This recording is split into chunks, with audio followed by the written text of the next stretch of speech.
Muy buenas tardes para todas las personas que nos acompañan en este momento. Estamos en la actividad Actualicémonos en Zoonosis Virales entre la salud humana y animal. Universidad de Antioquia, Escuela de Microbiología, Centro de Investigación y Extensión, Programa de Educación Continua. Martes 14 de julio de 2020, son las 4 de la tarde. Muy buenas tardes para todos. Iniciamos la presente actividad saludando a todas las personas que nos acompañan y de igual forma les informamos que este evento está siendo transmitido por nuestra página de Facebook de la Escuela de Microbiología y luego será alojado en nuestro canal de YouTube. Es para la Escuela de Microbiología de la Universidad de Antioquia. Causa de gran satisfacción en compartir con ustedes nuestra actividad académica Actualicémonos en. Saludamos de forma especial a los integrantes de la escuela que nos acompañan el día de hoy, a la profesora Olga Rieta, coordinadora de extensión, y al equipo humano que también acompaña esta actividad. Saludamos también a nuestros conferencistas, los profesores Julián Ruiz Sáenz y Natalia Cediel Becerra. También saludamos al profesor Jorge Eduardo Forero Duarte, quien será el moderador del evento. De igual forma saludamos a profesores, estudiantes, egresados, empleados, amigos de la Escuela de Microbiología y demás invitados que nos honran con su compañía en nuestra página el día de hoy.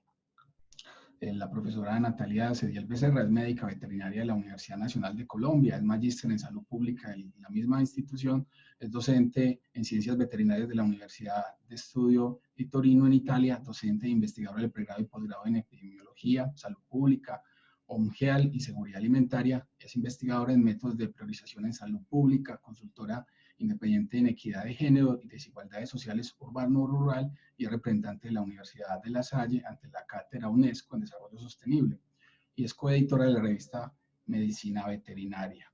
El profesor Julián, por su parte, el profesor Julián Ruiz Sáenz es médico veterinario, tiene una maestría en ciencias básicas biomédicas con énfasis en virología y doctor en ciencias salud animal. Es presidente de la Asociación Colombiana de Virología, profesor investigador de la Facultad de Medicina Veterinaria y Zootecnia de la Universidad Cooperativa de Colombia, sede de Bucaramanga. Profesor, bienvenido también. Y también nos acompaña el profesor Jorge Eduardo Forero Duarte, quien es bacteriólogo, magíster en Ciencias Básicas Biomédicas, doctor en Ciencias Animales y es profesor de la Escuela de Microbiología.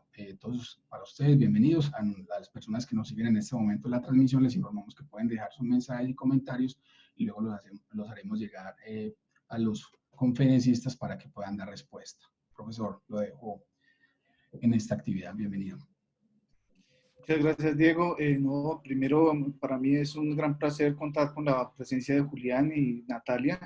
Julián lo conozco hace mucho tiempo y es una persona que ha trabajado mucho los virus y conoce profundamente toda esta parte de biología viral. Y Natalia, pues, la conozco por su hoja de vida y creo que la charla que vamos a tener aquí va a mezclar dos cosas muy importantes, que es precisamente cómo parte de la biología viral y cómo eso afecta a la salud pública y a la salud animal en general. Entonces, de nuevo, muchísimas gracias por haber aceptado la invitación y bueno, adelante, por favor. Supongo que tengo la palabra yo, creo que voy yo de primeras, entonces voy a compartir mi pantalla. Me confirman, por favor, cuando la estemos viendo.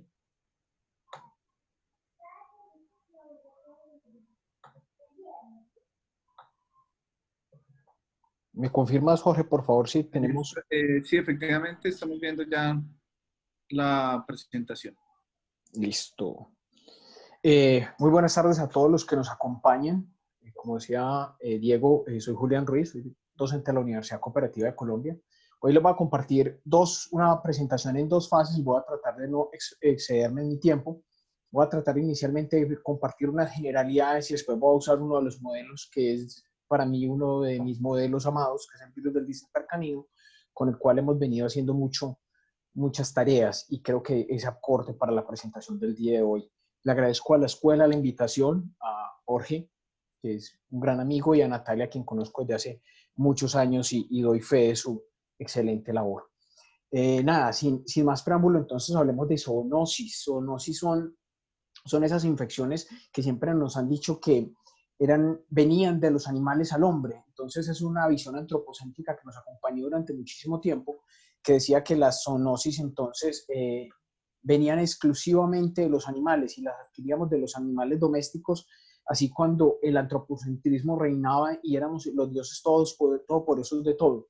Pero en los últimos años dimos cuenta que eso no es tan así, sino que esto tiene dobles vías, lo que va también puede venir. Entonces, la actual definición oficial, compuesta en un común acuerdo en el año 1969 entre la OMS y la FAO, nos dice que son esas enfermedades que se transmiten de forma de los animales vertebrados al hombre y viceversa. ¿Y por qué hago esa aclaración de viceversa? Porque no siempre lo que tenemos pensado es que siempre son los animales los que nos transmiten infecciones a nosotros, pero hay veces que puede ser al contrario y es un poco común, y es muy común, perdón. Adicionalmente, quiero que tengamos en cuenta varios conceptos y uno de ellos es el concepto de salto en la barrera de especie. Y es un concepto que es difícil de entender, pero que yo voy a tratar de manejarlo durante distintos momentos de la charla para que lo asociemos con cómo esos agentes que vienen de una especie saltan a otra especie. Pero también voy a tratar de quitarle el antropocentrismo a la discusión y voy a poner algunos ejemplos que demuestran que no somos una especie central en el planeta y que aunque somos los que mayormente ocupamos este nicho, pues realmente este es un nicho compartido con muchas otras especies que debemos aprender a convivir. Entonces, el salto de la barrera de la especie técnicamente es la imposibilidad que tiene un agente infeccioso de una especie para saltar a otra especie, debido a varias cosas, que vamos a mencionar algunas de ellas, pero principalmente debido a la especialización genética que se da en la coevolución entre dos hospederos, un hospedero que es el reservorio de la gente y un hospedero que podría ser el hospedero terminal o el nuevo infectado dentro de esa cadena. Entonces, cuando coevolucionamos con nuestros agentes, nos hemos acostumbrado a ellos de una forma en la que ellos, digamos que tienen un balance entre la salud y la enfermedad que lleva a que en unas especies causen una enfermedad y que en otras probablemente sean mucho más severos. Este es un tema entonces que hemos discutido desde hace muchísimos años y que desde hace algunos, incluso este trabajo lo publicamos hace ya 12 años, y tratábamos de dar a entender el impacto del salto en la barrera de las especies con múltiples agentes que muestran ese potencial de llegar de una especie a otra, causar enfermedad e incluso causar la muerte. Pero el salto en la barrera de la especie, como les decía, va más allá del antropocentrismo. Este ejemplo que les traigo aquí es un ejemplo muy bonito de cómo puede darse el salto en la barrera de especies desde, en este caso, un virus que infecta plantas a un hospedero nuevo de tipo artrópodo, y es un virus de planta patogénico en plantas que a través del polen se encuentra infectando abejas y se convierte en Europa en uno de los principales causantes de ese síndrome de colapso de las colonias del que se ha hablado mucho como uno de esos grandes agentes o como esos grandes problemas que lleva la producción apícola. Entonces miremos que el salto en la barrera de las especies puede involucrar a los humanos, que es donde más los hemos estudiado, pero puede darse independiente de los humanos y va a seguir sucediendo.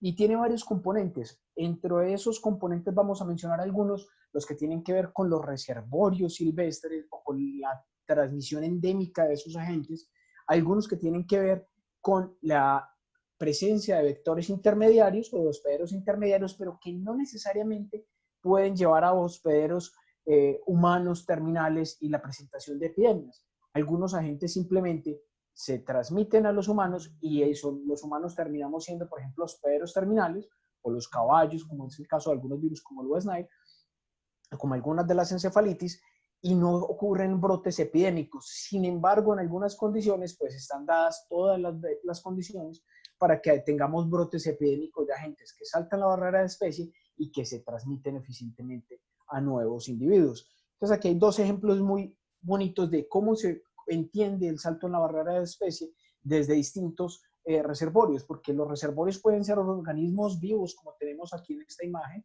donde tenemos el ciclo epidemiológico de ébola y tenemos un reservorio muy importante en murciélagos, y que ese ciclo de murciélagos puede ocurrir simplemente con brotes asociados a fauna silvestre y que no necesariamente tienen que ver con humanos, pero que eventualmente incluso puede saltar directamente de los murciélagos a los humanos. Ahora, el problema es que en algunas ocasiones tenemos las circunstancias dadas para que un brote de acá llegue a poblaciones humanas, ya sea por vía directa o por vía fauna silvestre, y que ese brote pueda ocurrir simplemente con cuando encontramos individuos cazadores de fauna y que el virus o el agente, en este caso, tiene la posibilidad de transmitirse eficiente humano-humano, llevando a brotes epidémicos.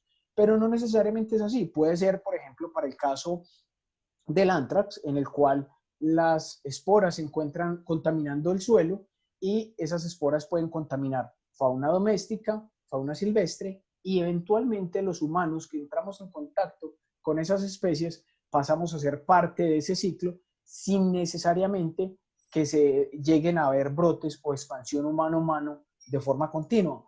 Pero podemos tener para el salto en la barrera de las especies un reservorio completamente inanimado como el suelo o un reservorio vivo como es el caso de los murciélagos. Entonces la presencia o el salto en la barrera de especie no está determinado necesariamente porque una especie, porque como se dijo en los últimos meses, no, es que los chinos se comen todo lo que encuentran, entonces son la fuente de las infecciones emergentes. No necesariamente.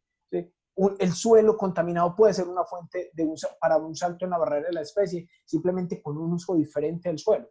Entonces, esas son las características que tenemos que empezar a mirar desde esa visión de una salud de la cual se ha venido hablando mucho en los últimos años, y es entender cómo el ambiente y las distintas especies llevan a la presentación de una enfermedad.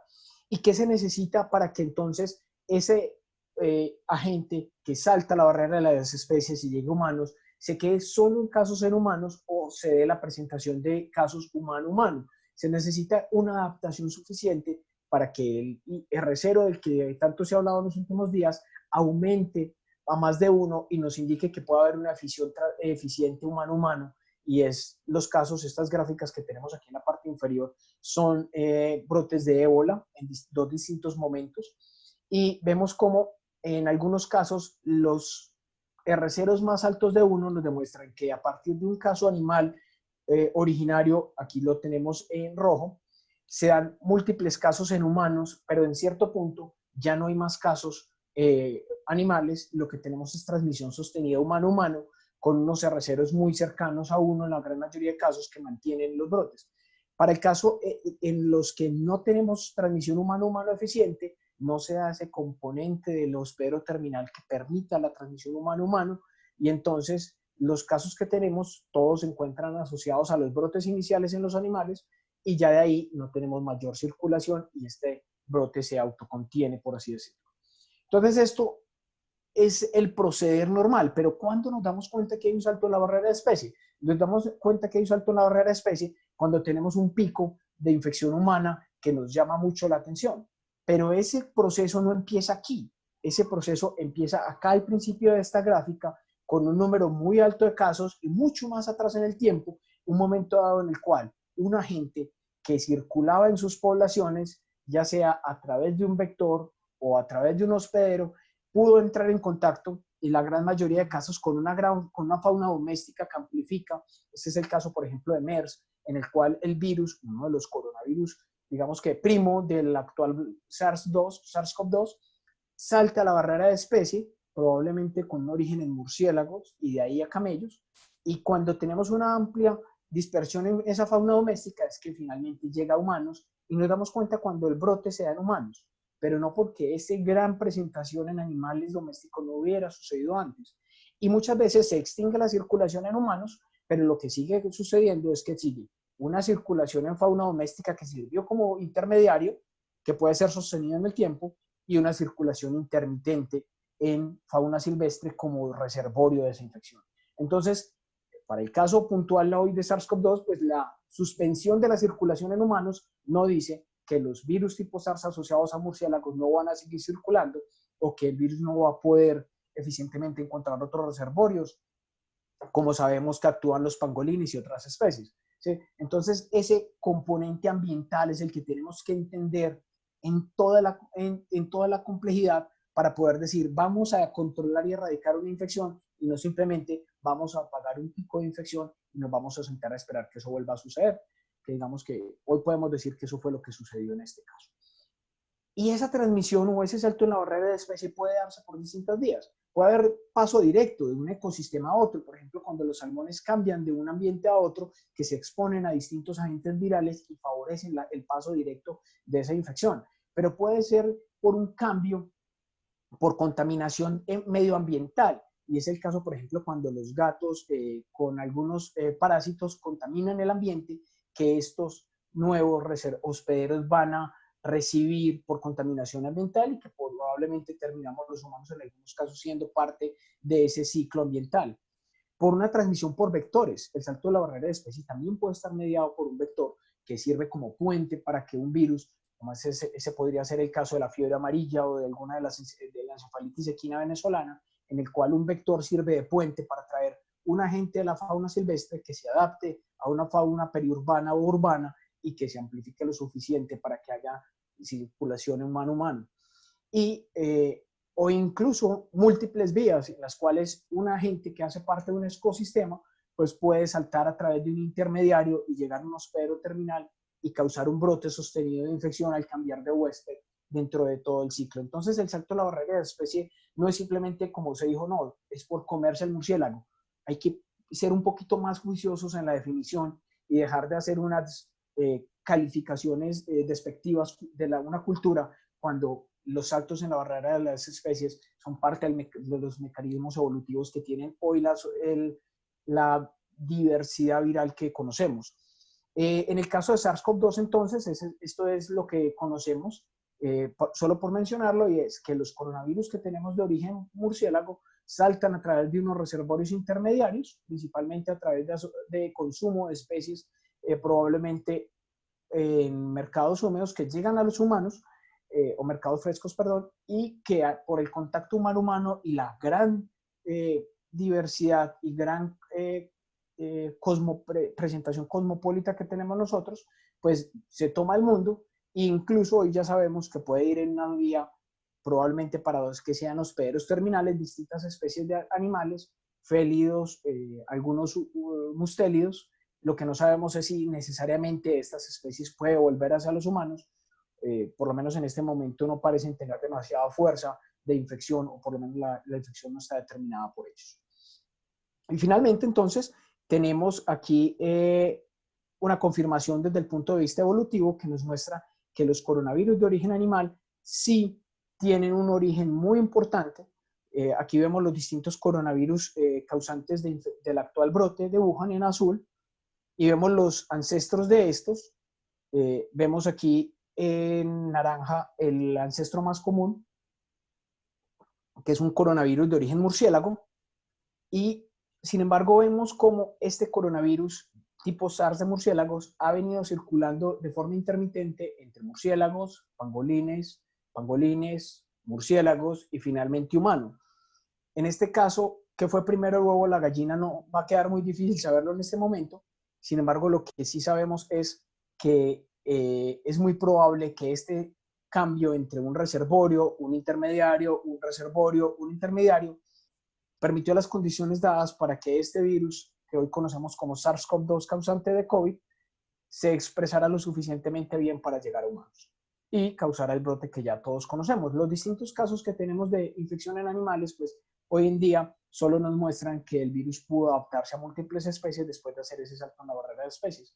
Y las distintas especies que pueden transmitirnos infecciones a los humanos, aquí tenemos en el panel de la derecha la gran cantidad o la gran riqueza viral que pueden tener esas especies, y en el panel de la izquierda cuánto de esos virus pueden llegar a ser zoonóticos. Y es por eso que algunas especies son de gran importancia para la transmisión de virus zoonóticos, entre ellos los primates no humanos, los roedores, los murciélagos, porque a pesar de que no tienen una diversidad viral tan amplia, pues la gran mayoría de sus virus sí tienen un potencial zoonótico, y eso hace que estas especies tengan proporcionalmente mayor presencia a la hora de transmitir agentes virales. Y eso responde a la pregunta que se hace mucha gente, es ¿por qué tantos virus vienen de murciélagos? ¿Por qué tantos virus o tantos agentes vienen de roedores? Y es principalmente por esta característica. Entonces, aquí vemos en este panelcito chiquito a la derecha que en todo el mundo tenemos distintos niveles de transmisión o de riesgo de transmisión de enfermedades zoonóticas, solo que no todas las conocemos. Sin embargo, si miramos en este panel de aquí pequeño, vemos que Sudamérica tiene un gran componente de transmisión de enfermedades zoonóticas en colores fuertes, rojo y naranja, principalmente dado por quirópteros y por otros murciélagos. que eso nos muestra la diversidad de especies que tenemos, pero también la diversidad de patógenos que tienen esas especies que podrían llegar a entrar en contacto con los humanos. Entonces, ese salto en la barrera de especie tiene que ver con que el virus pueda encontrar en su reservorio la forma, la cantidad de virus suficiente y la cantidad de reservorios suficientes para que ese patógeno aumente su intensidad y pueda ser liberado a nuevos hospederos. Algunos agentes no podrán, es como si soltamos una pelota aquí y encuentra distintos retos y no puede seguir adelante. Solo los que tengan suficiente capacidad de llegar a nuevos reservorios van a poder sobrevivir y presentarse y llegar a exponer a los humanos. Pero la sola exposición de los humanos a estos no es suficiente para que se dé ese salto en la barrera de especie y por ende la zoonosis.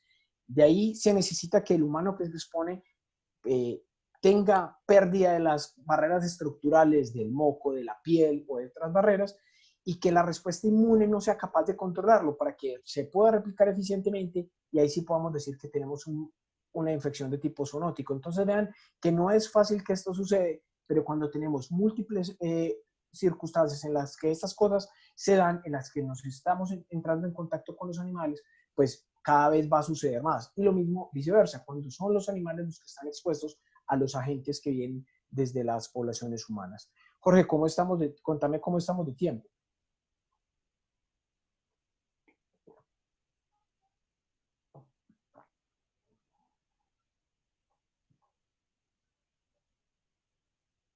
Profe Jorge. Estamos bien de tiempo, profe, sí. ¿Cuánto tiempo llevo? Llevas 18 minutos. Bueno, yo quisiera cerrar, voy a adelantarme aquí un poco porque me demoré. Quisiera cerrar con un ejemplo que nosotros creemos que es uno de los modelos más bonitos del salto en la barrera de especie, que es el virus del distemper canino. Todo lo conocemos por ser el virus causante del moquillo en perros, pero es un virus que puede saltar eficiente la barrera de especie y que al saltar la barrera de especie ha puesto en riesgo a muchísimas otras especies.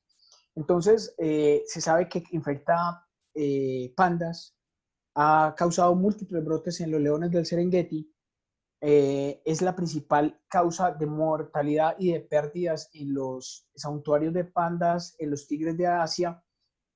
Hoy en día en la India en gran parte se ha distribuido. En los tigres de Siberia, de la parte norte de Siberia, sigue siendo un gran problema. E incluso, esta es una nota de principio de este año donde nos muestran que el virus del distemper sigue siendo una problemática que aún no entendemos cómo se da, porque inicialmente se pensaba que era estrictamente limitado a fauna a brotes en fauna doméstica, pero que realmente no está siendo así. Por otro lado, entonces, también tenemos recientes brotes. Estos son de la ciudad de Nueva York, donde se habló que había un brote de mapaches zombies, y después de hacer un gran brote en las noticias y decir que los zombies iban a tomar la ciudad de Nueva York, pues realmente lo que tenían los zombies era distemper. Entonces podemos ver que los ambientes periurbanos también, o urbanos con fauna silvestre, también pueden ser un puente para que la infección ocurra. Y es que este virus de distemper tiene una gran facilidad para saltar la barrera de especie e infectar incluso más de 7 órdenes distintos de la vida, desde carnívoros hasta probóscidos, entre ellos los elefantes, y de forma muy importante los primates no humanos.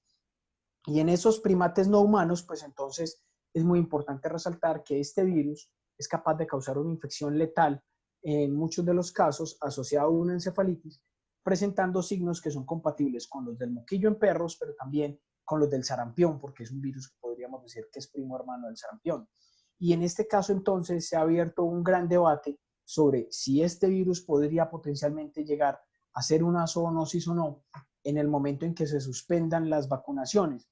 Y es una posibilidad abierta muy grande porque se sabe que hoy que el virus del distemper canino es un virus que viene probablemente del virus del sarampión y que hace su primer salto en la barrera de las especies desde los humanos hacia los animales, principalmente cuando los colonizadores alimentaban los perros de caza con los cuerpos de los niños infectados o con los niños que tenían sarampión. Estos cuerpos de niños que tenían sarampión eran dados por ser carne fresca a los perros de caza para que ellos tuvieran gusto por perseguir los nativos. Y es así como probablemente después de estas grandes atrocidades el virus pasa a los perros y de ahí se establece como un virus de perro. Después de eso, entonces, se da la gran distribución mundial del virus del distemper, causando brotes en América y en Europa, para que posteriormente se establezca como una pandemia en perros. Pero hoy en día sabemos que gran parte de los trabajos que se han hecho de paleopatología confirman que el virus puede haber estado en los perros mucho antes de lo que creíamos, y que incluso el virus tiene una mayor afinidad por usar los codones de los humanos y no los codones de los caninos, lo cual nos muestra que es un virus probablemente con un origen humano y que saltó a los perros, y obviamente nos deja la posibilidad que los virus que ya están en los animales puedan volver a los humanos en el momento en que suspendamos las vacunaciones de sarampión. Y digamos que esto es una posibilidad latente con la cual nosotros venimos trabajando desde hace tiempo, y sabemos que el virus es capaz incluso de infectar las células humanas con gran eficiencia, de producir gran cantidad de partículas virales, pero lo que estamos casi seguros es que en este momento el riesgo es muy bajo o nulo, porque tenemos una excelente cobertura vacunal, y esa inmunidad de rebaño de sarampión nos da una protección cruzada contra el virus del distemper. Pero lo que nos queda la duda es si en el futuro esto puede cambiar. Yo creo que hasta aquí era lo que tenían. Yo les recomiendo, para cerrar, quería dejarles este libro de David Quammen que se llama Salto en la barrera de las especies, infecciones animales y la siguiente pandemia humana. Es un libro muy bueno donde se narra cómo los virus pueden llegar desde un hospedero animal y llegar a ser una potencial pandemia en humanos. Entonces, muchísimas gracias a la escuela y ojalá que nos queden muchas preguntas por responder. Le doy el paso a Natalia. Muchas gracias, doctor Julián. También gracias, Jorge, y a toda la escuela de la Universidad de Antioquia por esta invitación. Me hace muy feliz estar acá porque comencé mis caminos en la salud pública en la Universidad de Antioquia, en la Facultad de Veterinaria, y siempre es muy, muy grato volver. Bueno, entonces hoy les voy a compartir como un campo dentro de todo lo que venía hablando Julián, el doctor Julián, sobre la virología, y es este tema, digamos, él les venía hablando de toda esta investigación científica sobre la parte molecular, los orígenes de los virus, el salto de la barrera de especie, pero muchos de estos agentes no conocen las limitaciones que tenemos en nuestro sistema de salud y en nuestros sistemas de vigilancia y en el cómo organizamos los seres humanos, eh, digamos, las actividades para poder prevenirlas, controlarlas, vigilarlas y erradicarlas en un futuro, ¿no? Si es que eso será posible de ahora en adelante, porque pues nos dimos cuenta del impacto que tienen y de cómo pueden cambiar la vida humana estos microorganismos que no podemos ver. Entonces, pues yo les voy a compartir justamente una de las estrategias que se han venido hablando desde los últimos años, desde que comenzó un poco este tema de los virus emergentes con influenza en el año 2000 y todas estas situaciones que se empezaron a dar con el bioterrorismo en Estados Unidos y digamos que también generadas por seres humanos, así como Julián lo decía, esta emergencia de virus se ha dado también por acciones y actividades humanas. Entonces, digamos que de alguna manera eh, también nos hemos tenido que encargar de ver cómo las controlamos. Y esta estrategia se llama la estrategia o la iniciativa, o el abordaje, o el enfoque de One Health, que traduce una sola salud.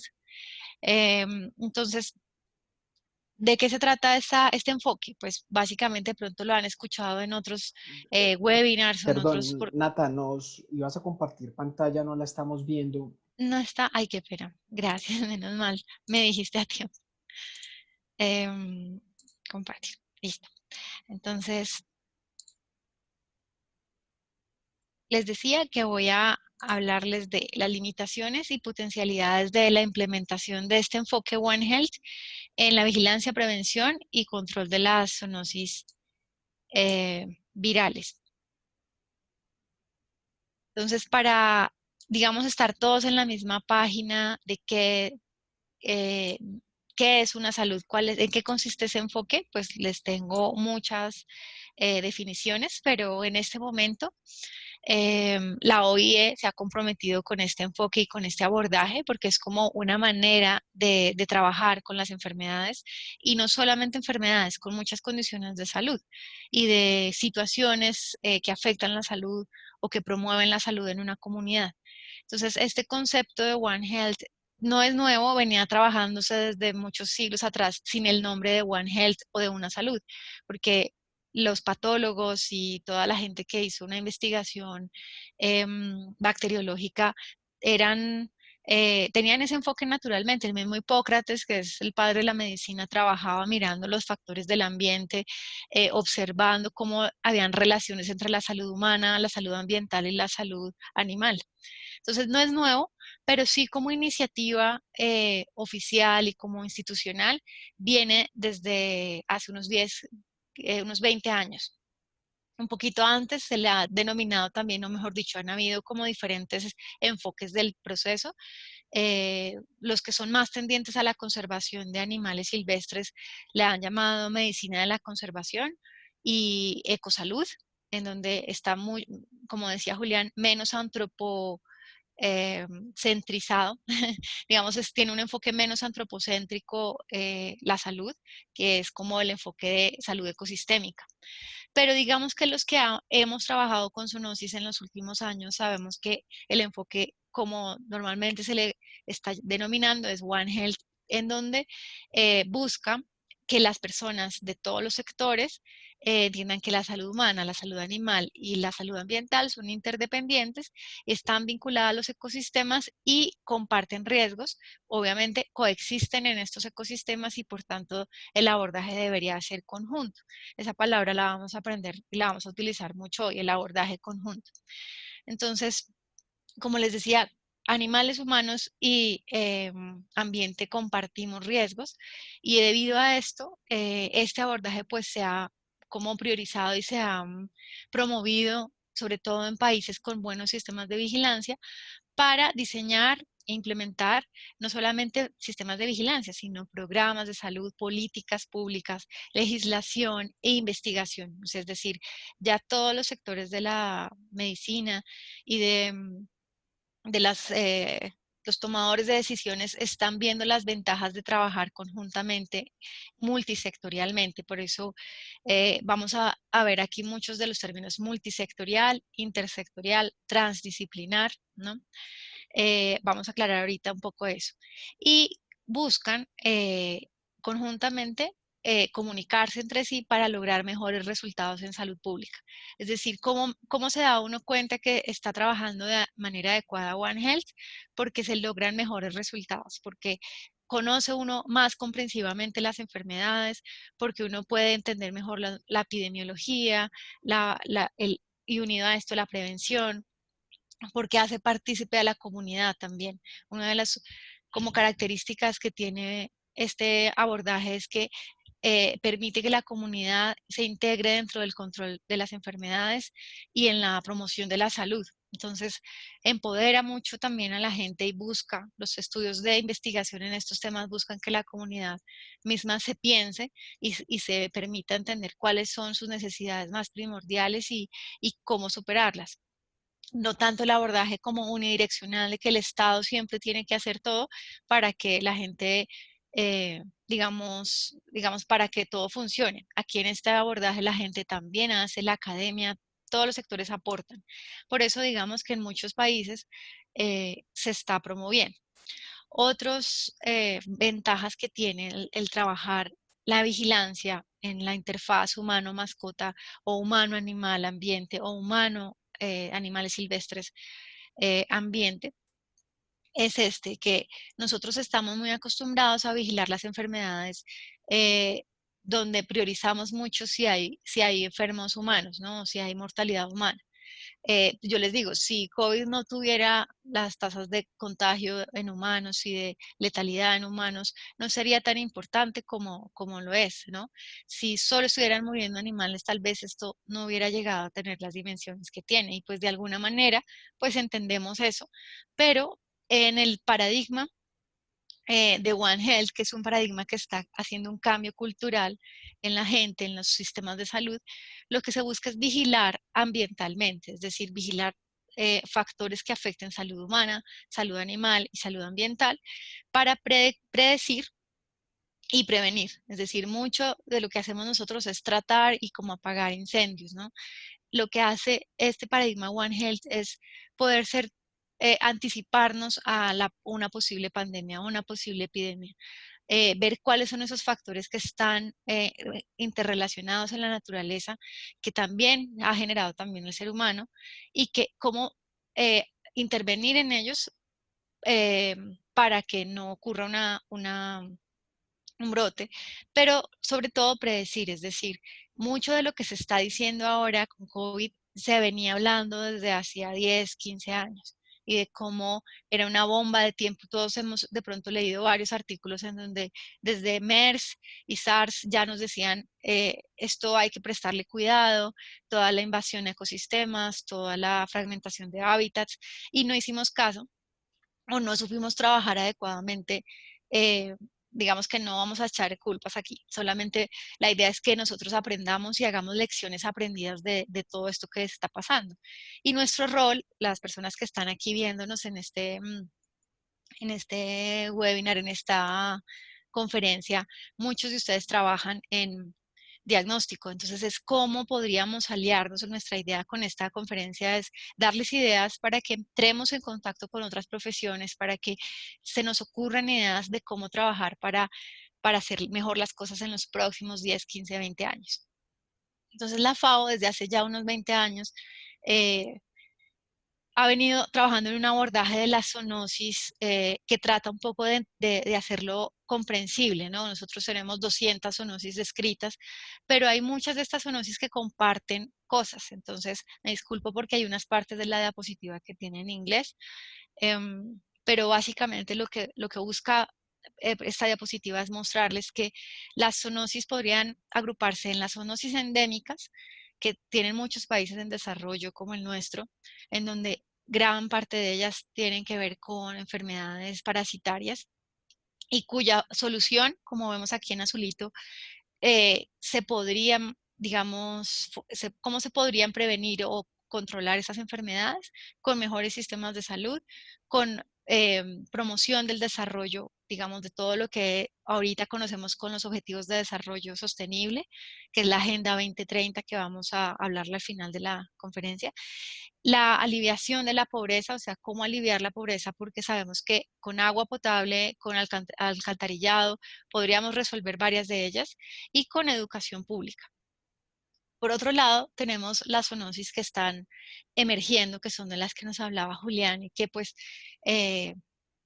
nos explicó claramente por qué están emergiendo. Pero básicamente desde nuestras competencias, lo que podríamos ver es que la mayoría de ellas son virales, ¿no? Y cómo las podríamos contener, haciendo planes de preparación de emergencias, haciendo una detección temprana y una respuesta rápida, lo que nos lleva a el rol de las personas que estamos acá, del rol de la vigilancia. ¿Cómo hacemos una detección temprana cuando ni siquiera de estas enfermedades emergentes, cuando muchas de estas que son las endémicas desatendidas no se estaban vigilando correctamente? Entonces es como que teníamos ya un problema de base y llega las emergentes a poner la dificultad aún más, a poner todo aún más difícil, ¿no? Para el diagnóstico, para la capacidad instalada de muchas partes de nuestro país. Estos son retos y lo estamos viendo. Son retos complejos de sobrepasar. Porque no solamente es tener las pruebas, es también el personal capacitado para hacerlo, es los reactivos, es entrenar, digamos, a los médicos para que las detecten. Ahorita vamos a hablar un poco de eso. Y bueno, por otro lado están las zoonosis transmitidas por alimentos. Recordemos pues que este es el abordaje FAO y pues FAO también se enfoca mucho en todas esas enfermedades que afectan la alimentación, ¿no? Entonces, las zoonosis transmitidas por alimentos van a ser pues una preocupación importante para los sistemas de salud. ¿Cómo se controlarían estos? Entonces, abordaje de cadena, o sea, de la granja a la mesa, no solamente controlando en la transformación de los alimentos, sino desde la producción. Al consumidor también hay que educarlo, generando consumidores más empoderados que exijan a los productores cambiar sus maneras de producir, sellos de calidad, digamos que tengan productos sin residuos de antibióticos, todo ese tipo de situaciones que tenemos hoy en día. Y sistemas de certificación que pues en nuestro país estamos lentamente llegando a esa cultura. Obviamente, pues los residuos de antibióticos van a ser otro punto importante, pero digamos no vamos a hablar de estos ahorita, sino que el mensaje grande de esto es que son tantas zoonosis y son sistemas de salud y vigilancia que ya están en reto permanente, que en muchos de nuestros países la carga de enfermedad de la zoonosis no va a ser realmente, no la vamos a tener disponible. Ahorita les muestro un poco ejemplos de estos en nuestro país. Por eso el esfuerzo que hagamos mancomunadamente como sociedad para, perdón, mi amor, el esfuerzo que hagamos mancomunadamente para que podamos resolver esta brecha del diagnóstico, pues va a ser muy importante. Entonces, este tipo de charlas, pues es muy importante saber cómo podemos abordar la zoonosis de manera conjunta con otros sectores y con otras profesiones. Entonces, yo soy muy gráfica en el concepto para que se quede como más claro aún cómo es que deberíamos relacionarnos con otros profesionales para hacer este cambio. Entonces, a las diferentes condiciones, enfermedades, digamos, pongámosle enfermedades virales, ya no las vamos a ver solamente con el enfoque de un solo sector, o sea, digamos, solo sector salud humana o salud animal. La idea es que los veamos conjuntamente. ¿Y esto qué implica? Implica que aprendamos a escuchar a los otros, aprendamos a entender de dónde vienen las problemáticas de cada sector y sobre todo las soluciones. Entonces, esa toma de decisiones integrada para la vigilancia, la prevención y control es lo que de alguna manera el país ha querido hacer en los últimos 10 años desde la emergencia de influenza y que ahora con la pandemia pues se está fortaleciendo muchísimo porque digamos que no hay mal que por bien no venga, esto nos va a obligar a todos a trabajar de la mano con otras profesiones y aprender de los demás. Entonces, digamos que para reconocer quién está trabajando de esta manera, entonces imagínense una persona que esté buscando entrar en contacto con salud humana, salud animal, no solamente con los que hacen vigilancia, sino con los que toman las decisiones, el alcalde, los que tienen, digamos, a su cargo la educación de la comunidad. A la misma comunidad se le tiene en cuenta. Ustedes ven aquí a los del comercio, la conservación de animales silvestres, los que trabajan en turismo. Y de esta manera, pues vamos a llegar aparte de, también otro punto importante es la parte económica. Nosotros en One Health, una de las tendencias más importantes de los últimos años en Europa ha sido medir si nuestras intervenciones son costo efectivas y si tienen un impacto económico real en la prevención de gastos o de costos, porque salud pública finalmente es el sector dinero público. Entonces, se ha visto que los estudios que han hecho en África de intervenciones con enfoque One Health han servido para ahorrar dinero. Entonces, eso sería muy bueno, ¿no? Pero bueno, como estamos hablando de nuestro contexto, una de las estudios que he leído que me ayudó y espero que les contribuya a ustedes también a entender por qué es tan importante implementar One Health es esto, es el subregistro de la zoonosis, que es lo que hace que en nuestros países las zoonosis no sean tan vigiladas o no llegue a darse esa carga de enfermedad precisa. Se dice que hay hasta un 80% de subregistro de zoonosis en nuestros países. Entonces, hay un esquema que presenta Halliday, que hizo un trabajo en varios países, y ella presentó este esquema que me parece muy bueno, porque uno puede identificar en su territorio cuáles son las que más están influyendo. Como las zoonosis son enfermedades de 2 sectores al menos, son 3 realmente con ambiente, pero casi siempre lo suponen salud humana y salud animal. se han identificado las razones entre, para tener un subregistro de zoonosis hay una inhabilidad, sea para detectar o para reportar las enfermedades, o un rechazo o poca disposición para decir que uno tiene animales con zoonosis. Entonces veamos las primeras.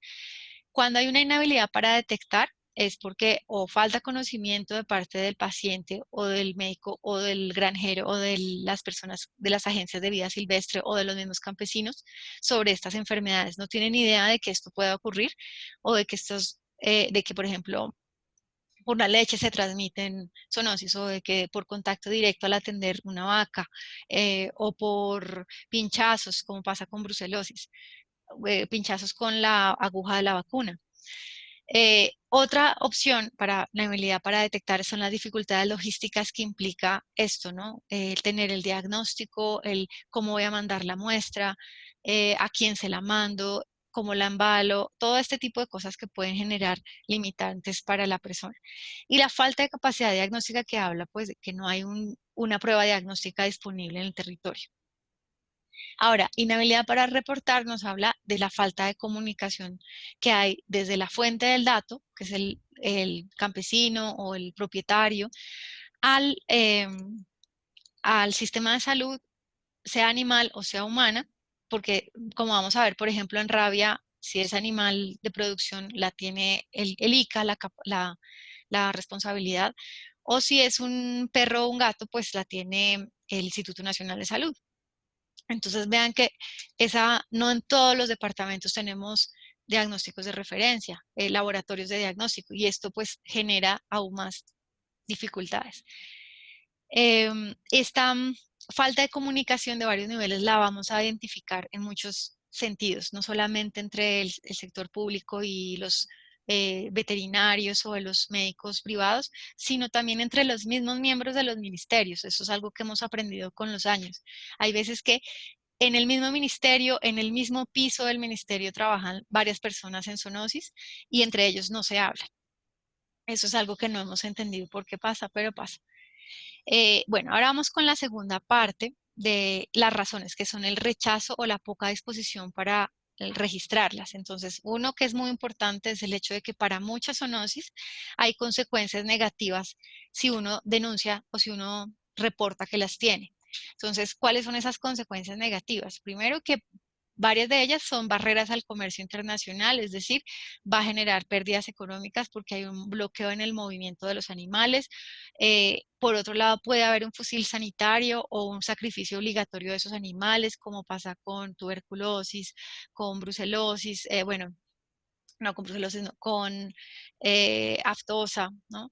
Entonces, todo esto, aunque esto no es, aftosa no es reconocida una zoonosis de importancia, hay algunos reportes que dicen que hay algunas personas que han tenido signos de aftas con vacas que se han sido positivas.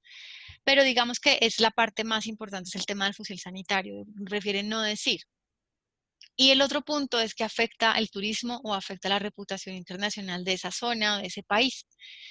Por otro lado está el hecho de que en nuestros países, cuando hay una enfermedad de declaración obligatoria, no compensan a ese ganadero, consume tiempo, es peligroso o poco grato hacer todo este proceso de registro y de reporte. Y en muchos casos lo que sucede es que la persona está comprometida con reportar, pero no hay respuesta, no responden ni siquiera al teléfono donde hay que denunciar ese tipo de casos. Y entonces, digamos que se desmotiva a la gente a participar en esta vigilancia, ¿no? Entonces, vean que aquí en nuestro país podríamos tener de ambos niveles. Como les decía previamente, One Health es un proceso en donde también se incluye la comunidad. Y por eso muchos estudios que han hecho de Suiza en países africanos, lo que han hecho, como les decía, es integrar a la gente desde el inicio del estudio. Entonces, ellos involucran a la sociedad civil, a los colegios, a los niños, a, digamos, porque la percepción de la gente va a cambiar en la medida en que se hace partícipe de un proceso de control de una enfermedad, ¿sí? La gente pasa de no importarle a decir, esto también me corresponde a mí. Y lo más importante, el conocimiento no académico también es valorado como un conocimiento válido de control de enfermedad. ¿Qué pasaría si nosotros instauráramos programas de control y de prevención donde sea tenida en cuenta la opinión de la gente y donde, digamos, contemplen ese conocimiento natural como parte de las estrategias? Quizás tendríamos más avances que como lo hemos hecho, que ha sido un poco solo unidireccional, un poco creyendo que el Estado, bueno, que la academia tiene las respuestas y que hay que enseñarle a la gente cómo hacer las cosas. Muchas veces la gente tiene un conocimiento que no se valoriza. Entonces, por eso One Health también ha apoyado este tema. Entonces, para hacer un poco más claro cuáles son esos beneficios, esas potencialidades que tiene trabajar conjuntamente con otros sectores. Primero, que nuestra vigilancia epidemiológica va a ser más eficiente y más efectiva, va a desarrollar mejores habilidades para el diagnóstico, es decir, va a desarrollar la capacidad instalada de laboratorios en muchas regiones, porque por ejemplo, ahorita como lo estamos viendo con la pandemia, ya hay muchos laboratorios en muchas partes en donde no habían. Entonces, esto lo tenemos que optimizar de aquí en adelante. ¿Cómo podríamos invitar ahora a hacer una vigilancia de zoonosis con esta capacidad instalada que ya se creó para muchos lugares? La predicción de brotes de manera eficiente y enfocada, o sea, eh,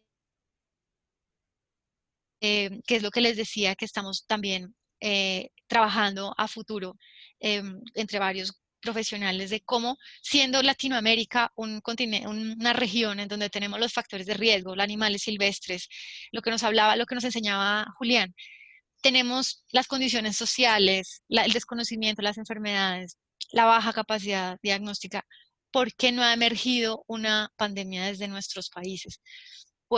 Podría ser que puede pasar, como puede que por la densidad humana, por otros factores pues, que podríamos entrar a estudiar, no se ha dado, pero no significa que no se pueda dar. Entonces, por eso los invito a que ustedes vean este tiempo de COVID-19, sí, como algo de mucho cuidado, de mucho respeto, pero también de muchas oportunidades para fortalecer esas alianzas y esa cooperación que se puede hacer con otras profesiones y con otros sectores.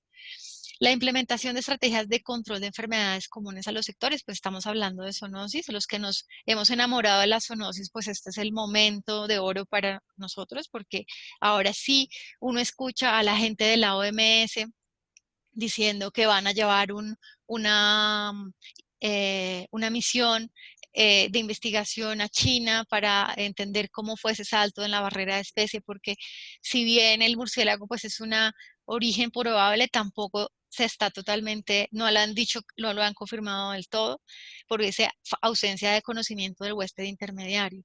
Y ya que hayan equipos en la OMS de trabajo con veterinarios, epidemiólogos que trabajan en la interfaz humano-animal-ecosistema es un avance enorme.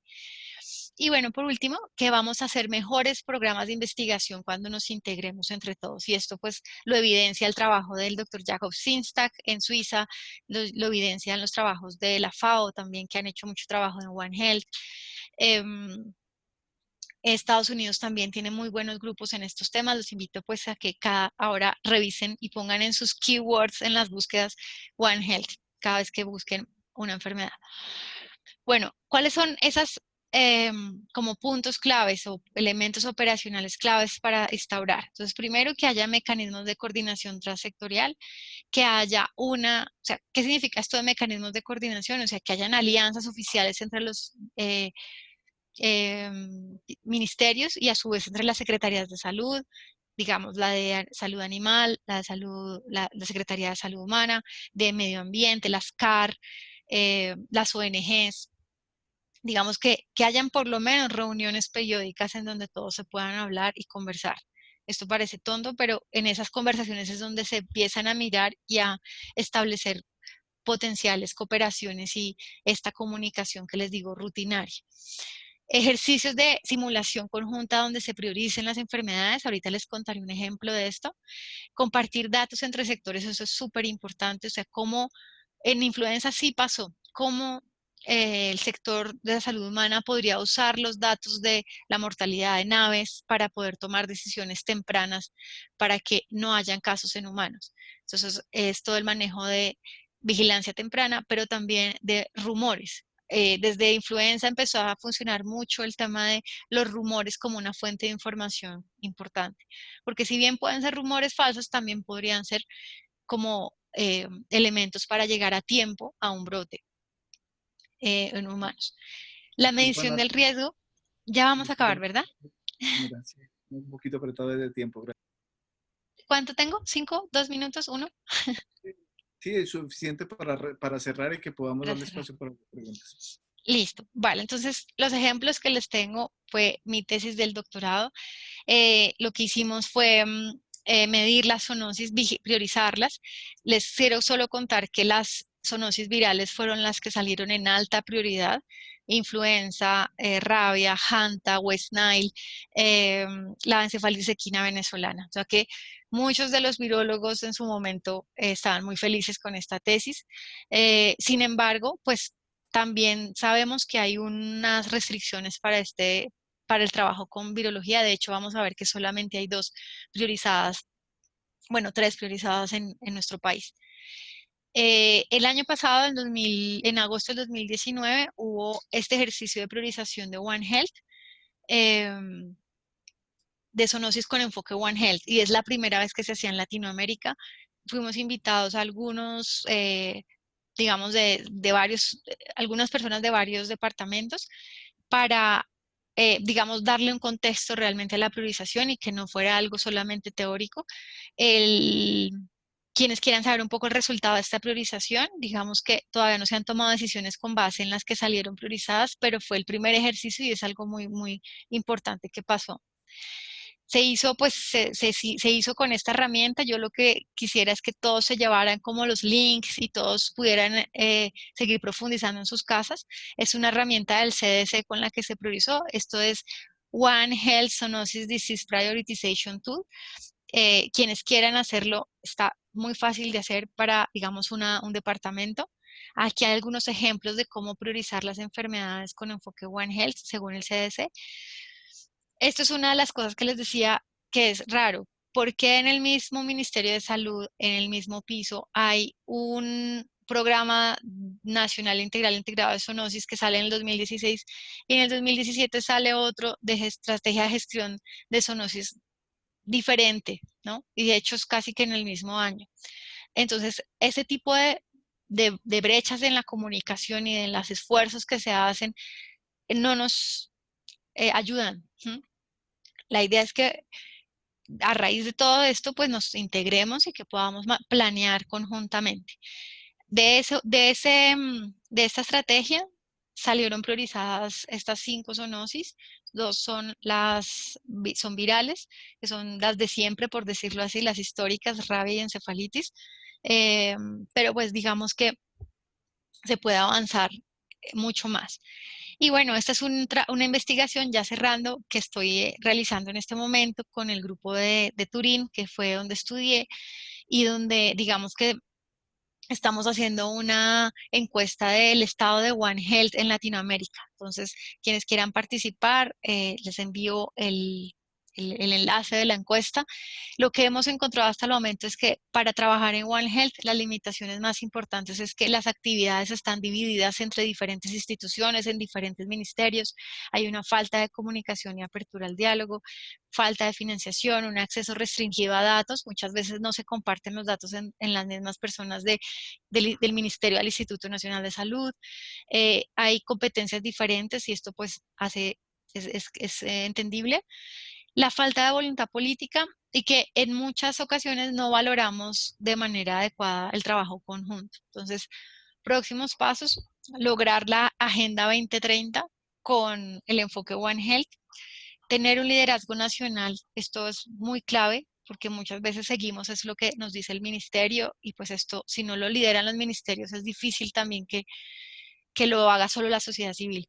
Establecer prioridades y no, pues era esto, como recordarles que las zoonosis son parte pequeña de un panorama muy grande de problemas que tenemos como sociedad, donde la desigualdad, donde la contaminación, donde todo lo que le hemos hecho al medio ambiente, pues es realmente el origen, la causa. Entonces, saber que existen estos objetivos de desarrollo sostenible y que realmente a través de esto es que podemos trabajar conjuntamente de ahora en adelante. O sea, lo que ha hecho el COVID-19 es darnos cuenta y mostrarnos un reflejo de la necesidad de trabajar conjuntamente y de no seguir aislados, digamos, teniendo cada uno creyendo que tiene la verdad única, ¿vale? Muchísimas gracias a todos y lamento si me pasé un poquito de tiempo.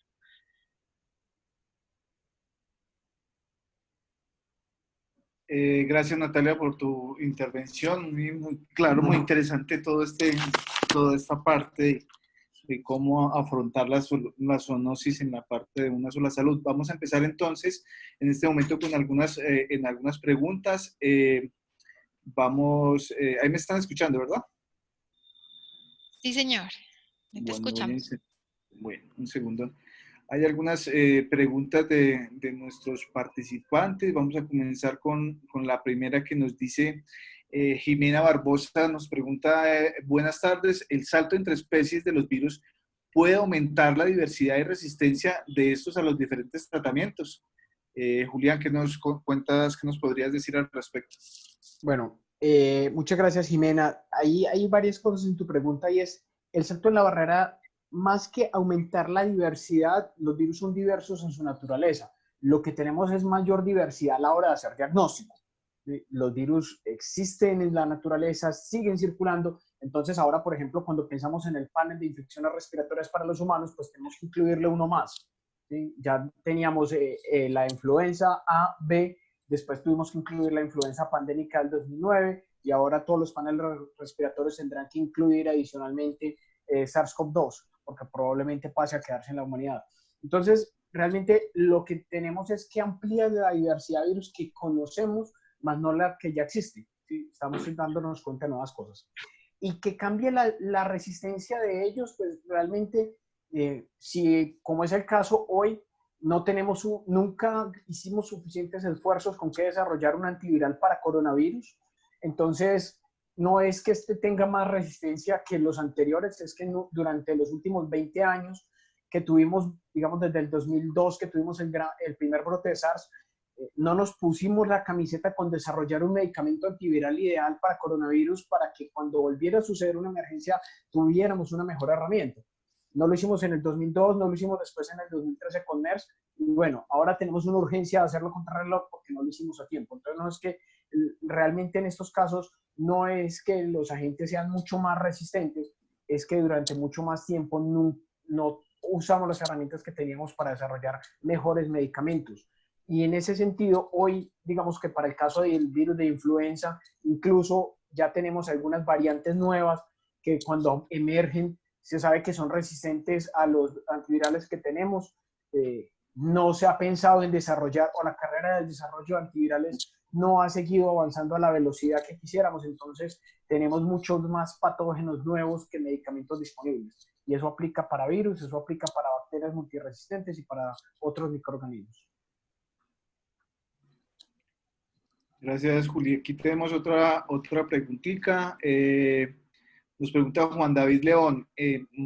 Buenas tardes. No entendí por qué el murciélago suele ser un animal que transmite una gran variedad de virus zoonóticos.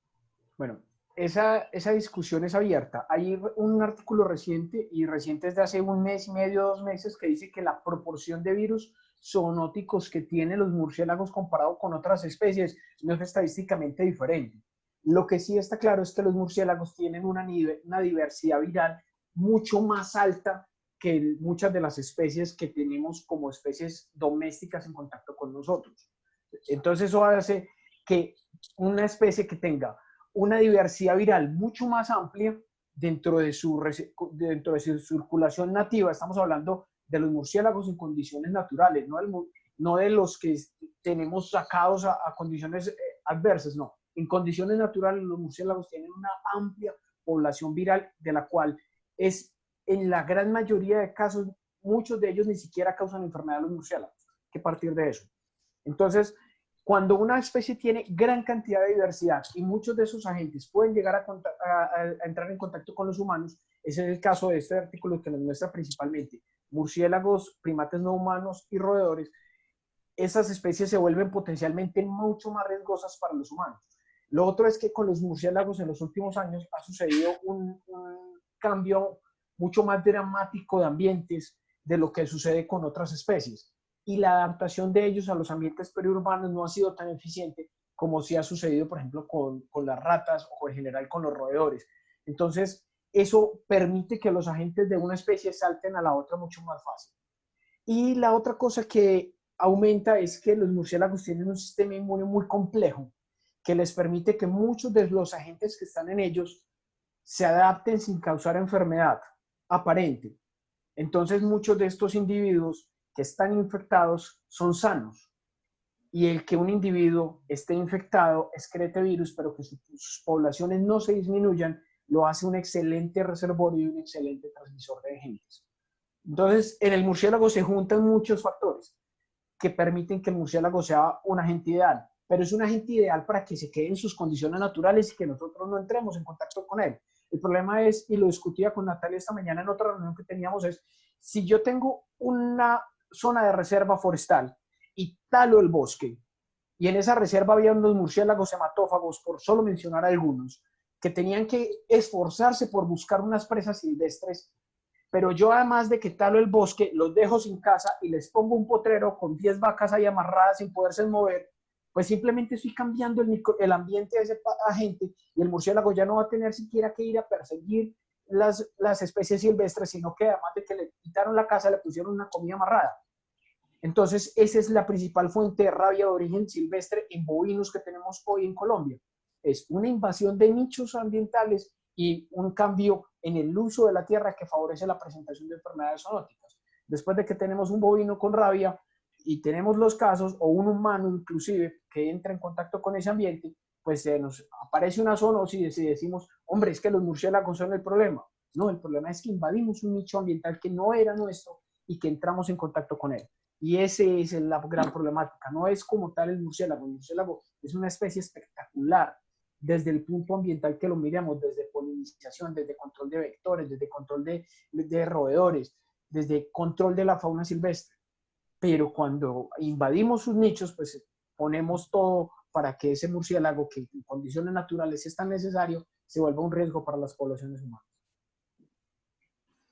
Ok, muchas gracias, Julia. Hay otro par de preguntas de Katy Lonley.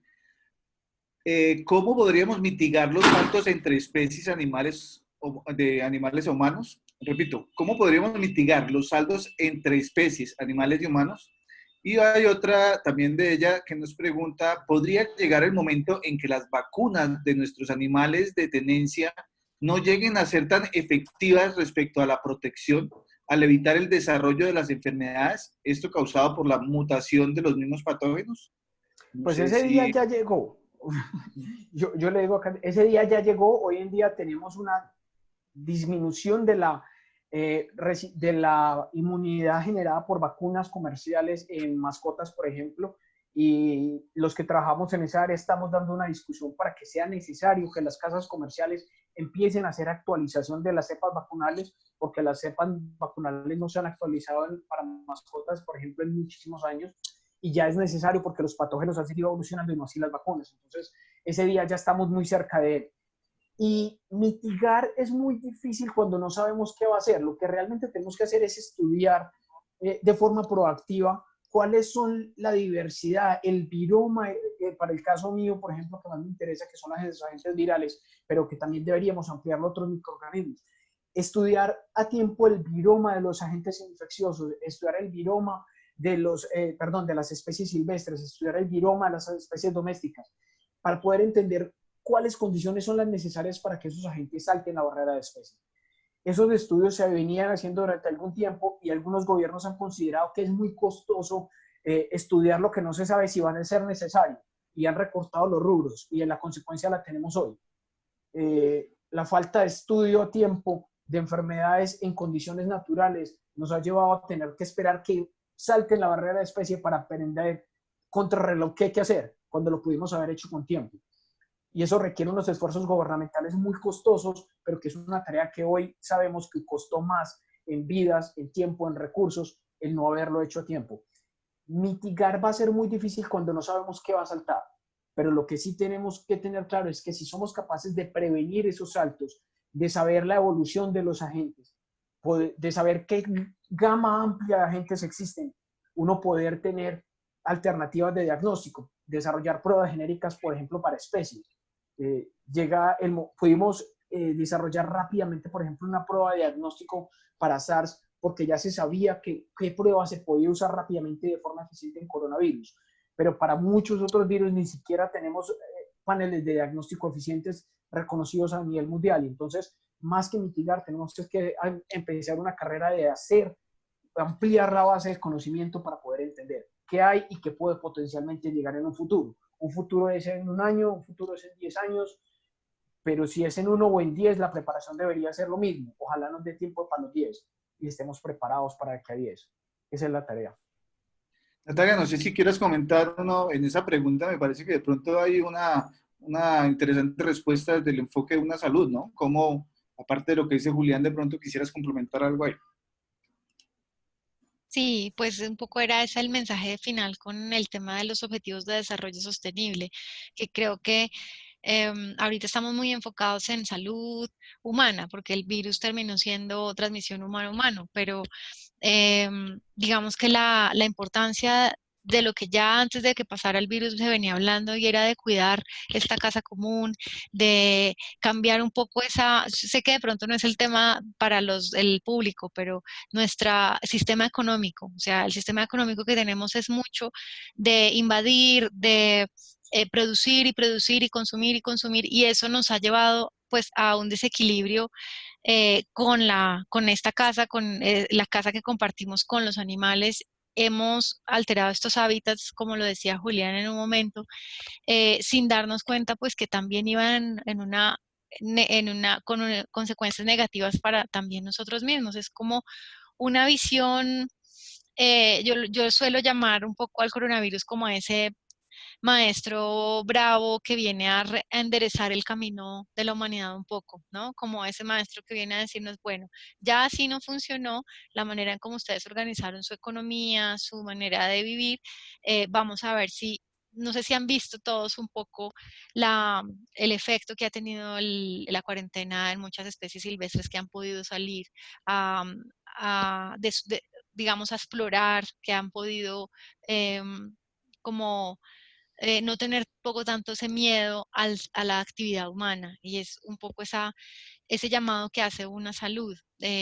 Aunque increíblemente nos las arreglamos también para pelear con una salud. Yo el año pasado estuve en un panel en Alemania en donde estaban personas que trabajaban históricamente en One Health y otras que trabajaban históricamente en algo que se llama EcoHealth. Y entre ellas decían, no, es que el enfoque debe ser el enfoque no debe ser priorizando la salud humana, sino la salud del ecosistema general, donde el humano está y participa, pero no debe ser como el centro. Y se notaba un poco como esa rivalidad de que los fondos de investigación iban siempre a enfermedades donde el humano tenía una repercusión. Entonces creo que esto sí es un llamado como a hacer ese shift de la conciencia, un cambio de conciencia frente a lo que debemos cuidar hoy en día como investigadores, porque ¿qué pasa? Nosotros somos los principales influencers de la sociedad, suena un poco loco, pero los médicos, los profesores, los investigadores ahorita tenemos mucho que decir y nos creen. Y eso hay que usarlo bien. Entonces, el que nosotros podamos, sea del área que estamos, en la que estemos trabajando, hacer ese llamado a unas mejores maneras de relación con la naturaleza, creo que este es el momento, ¿no? Y la economía tiene también todo que ver con esto, es decir, cómo disponemos los recursos para que vayan destinados a mejorar la calidad de vida de la gente. Por ejemplo, ¿por qué hoy en día, pleno siglo XXI, hay gente que no tiene agua potable? Es algo que no, cuando esto debió haberse dicho hace mucho tiempo, o sea, debió haberse resuelto hace mucho tiempo. Entonces, lo que el reflejo de lo que estamos viendo es que tan mal estábamos organizados como sociedad y de cómo deberíamos poner un mínimo vital de condiciones determinantes sociales en salud para toda la gente. Y en esto, pues, la invitación es que no se quede como que One Health es algo de moda, sino que sea como una manera de ser, yo le llamo así, como One Health es como todo el mundo debería actuar hoy en día, como si no sé, pregunto, si no sé, escucho y aprendo, no me las doy como que yo me debo saber todo. Y, y creo que pues por eso agradezco también un poco al coronavirus. No, no sé que nadie diría como gracias por todo este desastre, pero yo creo que a futuro eh, el ser humano puede hacerlo mejor de lo que lo veníamos haciendo y por eso agradezco mucho este espacio porque nos permite cómo involucrarnos todos en esto. Y son acciones desde lo muy profesional hasta qué defendemos en la vida diaria, ¿no? Entonces, gracias por permitirme decirlo. Sí, no, hay unas preguntas también para ti. Por ejemplo, hay una que de un poco lo mencionabas atrás y es, ¿de qué forma considera que se ve afectada la industria alimentaria a raíz de la zoonosis? ¿Qué consecuencias negativas se evidenciarían? Pregunta Katy Lonley. Ujú. Bueno, pues la seguridad alimentaria es todo un campo que se ha visto afectado porque justamente los productores no han podido, estamos hablando, hablemos de diferentes tipos de productores. Un productor pequeño en una zona rural que cambiaron totalmente sus mecanismos de comercialización, el impacto va a ser es para ese productor, es decir, el que se va a quedar con toda su cosecha, su cultivo, con la leche, qué sé yo, va a tener que perder. Ustedes han visto tal vez en noticias que mucha gente botando las frutas, botando, o sea, con salud animal, eh, creo que no se ha sido tanto el impacto porque pues de alguna manera tenían como, no se ha afectado esa parte, pero sé que hay muchos pequeños productores que no han podido comercializar y este es un momento en donde también se están promoviendo mucho ese acercar al consumidor al productor. No sé si han visto que hay ahora muchas iniciativas de comprarle directamente al consumidor, ¿no? Y acortar la cadena de comercio. Entonces, claramente hay un impacto, pero la zoonosis, recordemos que el corona no es una enfermedad de transmisión alimentaria, ¿no? Entonces, eh, eso es como para aclararlo de primeras, que no, no es que este virus vaya a traer ese impacto como una ETA, ¿no? Una enfermedad de transmisión por alimentos, pero sí, digamos que lo que he visto un poco con el tema de la bioseguridad en toda la cadena es que va a mejorarla. Yo creo que ahora la bioseguridad, no sé si ustedes se han dado cuenta, todo el mundo habla de bioseguridad, desde el peluquero, desde el señor que barría, todo el mundo tiene que ver porque se volvió algo de uso común, o sea, los colegios hablan de esto, los jardines, todos. Entonces, creo yo, mi apuesta es que la cadena alimentaria va a mejorarse debido a que ya la desinfección, la limpieza, el saber qué salió de mi finca, qué no salió, tiene que estar mucho más registrado y supervisado. Hoy en día todo el mundo lleva un registro de todo, justamente porque lo está pidiendo la legislación. Así que mi sensación es que va a ser algo positivo el hecho de que la industria alimentaria va a tener que adecuar bioseguridad en todo. Entonces, esto era algo que ya quería hacer desde antes, ¿no? Sí, yo creo que, permíteme hacer un comentario, cuando nosotros Ujú, empezamos a trabajar con hepatitis C, una de las experiencias, digamos, fue esa, digamos, aquí no se había identificado este virus en población porcina. Cuando lo identificamos hubo un revuelo muy fuerte desde la parte de los productores porcícolas porque venían trabajando desde hacía mucho tiempo para digamos, poner sobre la mesa la carne de cerdo otra vez, ganarse un espacio entre el consumidor.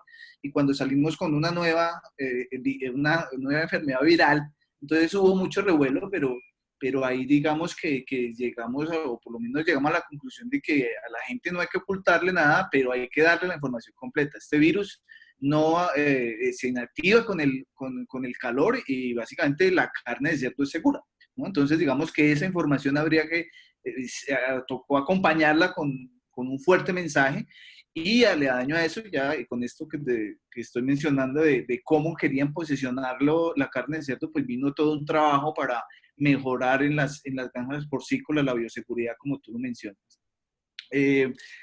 A ver, tenemos otra preguntita de Juan David León para Katy. ¿Cómo se podría trabajar el enfoque One Health en microbiología para los colegios? Precisamente, dice Juan David León.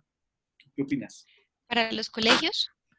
Sí, sí. Pues yo lo extendería para todos. Me parece que hay un papel también en la profesión y en la enseñanza de la microbiología que podría ser para las dos cosas. ¿Qué opinas tú? Bueno, pues digamos que cuando estaba preparando, cuando sabía que, digamos, el público de esta conferencia eran, pues la mayoría son microbiólogos, ¿verdad? De todo, sí. Es de varios. Bueno, digamos que uno creería que solamente One Health aquí aplicaría el tema de diagnóstico y de cómo logramos acercar, digamos, la fuente del dato a ese diagnóstico, es decir, a ese paciente que está en la sociedad y cómo llegamos a mejorar ese acercamiento y de que la gente cambie la baja percepción del riesgo que tiene sobre muchas zoonosis. Si yo les digo, soy hija de médico y mi familia es de médicos y yo cuando les hablo de zoonosis, que es de lo que hablo desde hace 20 años, ellos todavía creen que no, esto no le da a la gente, si hasta ahorita que es que dicen, realmente sí hay una interfaz, ¿no? Los médicos tienen todavía también una baja percepción de que las zoonosis no son tan importantes. No sé si es porque en la academia no les hacen tanto énfasis en estas enfermedades. Ahora ya va a ser diferente. Pero creo yo que mucho de lo que puede hacer un microbiólogo es justamente poner en la mesa eh, la necesidad de que estas enfermedades se vuelvan relevantes, porque para muchos de nuestros países son enfermedades olvidadas, son enfermedades, a excepción por las emergentes que estamos hablando hoy, las zoonosis son como algo que le pasa solo a gente que está olvidada y pobre, remota, y resulta que no. Nosotros tenemos zoonosis por muchas fuentes, entonces creo que esa parte educativa, si nosotros unimos la microbiología con la educación, con el cómo, y también un poco el hecho de que no solo hay microorganismos maléficos o patógenos, hay muchos microorganismos que ayudan a que la vida humana sea posible, ¿no? Y que son benéficos. Entonces creo que es como se me ocurre en ese momento algo que me pasó hace muchos años cuando fui por primera vez al CDC en Atlanta, que la primera entrada era entrar al museo en donde te enseñaban eh, cazadores de virus y de cómo la vida humana dependía de los gérmenes y de toda esa relación, esa interfaz. Y esto fue hace 20 años. Y el año pasado que estuve en Alemania, que les conté de ese evento, donde estuve en ese panel, el Instituto Robert Koch, que es el Instituto Nacional de Salud de Alemania, tiene ya un museo de One Health, de la interfaz humano-animal-ecosistema. O sea que si hay aquí un microbiólogo interesado en educación, crear museos sobre esta relación y esta interdependencia para educar a la gente sobre estos temas. Hay museos de pinturas, de esculturas, ¿por qué no un museo de este tipo de temas? ¿No? Y obviamente trabajar con la política es algo que a nadie le gusta mucho, pero tenemos que ser consultores o advisors, como, sí, ¿cómo se dice? Consejeros de la política pública, o sea, hacer alianzas con las personas que trabajan en el sector público para que ellos también necesitan de ese acompañamiento sobre cómo informar mejor esa toma de decisiones. Entonces, tenemos muchos espacios. Se me ocurren estos dos.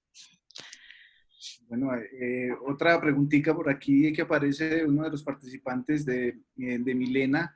Nos preguntan, buenas tardes, quisiera preguntar, ¿qué institución a nivel de Colombia está encargada de hacer vigilancia epidemiológica activa en animales silvestres in situ?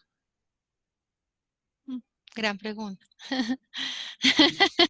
¿Tiene que ver de pronto con eso que mencionamos, ese divorcio en la comunicación? Yo creo que con miedo de dejar por fuera alguna de las instituciones, yo creo que hay un vacío en quién hace vigilancia, ¿sí? Y creería yo que las especies de fauna silvestre in situ no se les hace vigilancia epidemiológica en Colombia de enfermedades. Por dos razones, y yo voy a tratar de aclarar un poquito. La fauna in situ se conserva en Colombia. Y en este caso es el Ministerio de Ambiente, Desarrollo Territorial y la Diversidad de Bosques y Sistemas Ecosistémicos quien se encarga de asegurar que hay una conservación de esas especies en su estado natural. Y por ende, entonces, no se hace una disrupción de ese ecosistema para ver qué sucede, a no ser que haya, digamos, que algún proyecto de investigación que solicite los permisos, tanto de muestreo como de acceso a recursos genéticos, para poder acceder a esas muestras en fauna silvestre en condiciones in situ. Las otras dos entidades que hacen vigilancia activa, o las otras dos que hacen, no, las que hacen es el ICA, que es, digamos, que el brazo armado del Ministerio de Agricultura, se encarga de hacer la vigilancia de enfermedades de impacto en la producción. Y está el Instituto Nacional de Salud como el brazo armado del Ministerio de Salud, que se encarga de hacer la vigilancia activa de las enfermedades que afectan a la población humana y las que, en su caso dado, como el virus de la rabia, son de origen en caninos y felinos domésticos que pueden llegar a afectar a los humanos. Pero el resto de especies, por ejemplo, si ponemos en una burbuja a los perros domésticos, pero no, con enfermedades no rabia, tampoco tienen quien les haga vigilancia activa, porque no hacen parte ni del sistema productivo para que los vigile el ICA, ni el sistema de que afecta a la salud humana para que los vigile el Instituto Nacional de Salud, ni son fauna protegida para que los vigile el Ministerio de Ambiente. Entonces, esa pérdida de competencias en muchos nichos hace que no haya quien. Y en el caso de fauna silvestre in situ, incluso no hay permisos para entrar a muestrear especies solo por hacer vigilancia. ¿Sí? Es muy difícil conseguir un permiso de caza para investigación o para acceso a recursos genéticos solo para ver qué hay. En Colombia la legislación es muy restrictiva en esos casos. Yo digo restrictiva, algunos ámbitos dicen que es muy protectora, muy conservacionista, eso depende de la mirada, pero no hay una entidad que se encargue de eso y por ende en Colombia hoy no hay quien haga esa vigilancia. No porque no se quiera, porque yo creo que somos muchos los equipos de investigación que hemos intentado o que hemos tenido interés de hacerlo, sino porque no hay una herramienta legal que cobije ese sistema. Entonces, ¿qué podemos hacer? Por ejemplo, vigilancia de las especies que entran por tráfico ilegal, que entran a los centros de atención y valoración, que son recibidas como animales que estaban en tráfico y fueron recuperados, y en esas especies sí podemos hacer vigilancia. Y en ese caso, digamos que es más desde la academia que se preocupa por eso, que desde las entidades, porque ninguna tiene la competencia legal para hacerlo.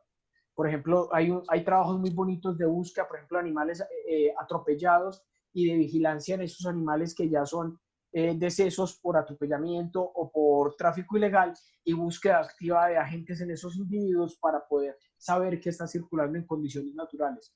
Pero esa pérdida de competencias de la que hablaba Natalia, que un gremio no se habla con el otro, nos deja muchos baches y nos deja la fauna silvestre colombiana por fuera de todos. Ok, yo hay una pregunta que ustedes creerían pertinente, entonces, delegarle esto a una sola institución, digamos, ¿podría ser eso una solución o de pronto más bien no sería pertinente? No sé. Nata, tú que eres más política, ¿me ayudas? Tú dices, Jorge, delegarle la vigilancia a una institución, dices, de animales silvestres. No. Todas estas cosas, que fíjate que hay una para animales de compañía, otras para unas son del ICA, el otro son de otra cosa. Entonces, no sé, si era una sola institución que haga todas estas vigilancias, ¿sería pertinente?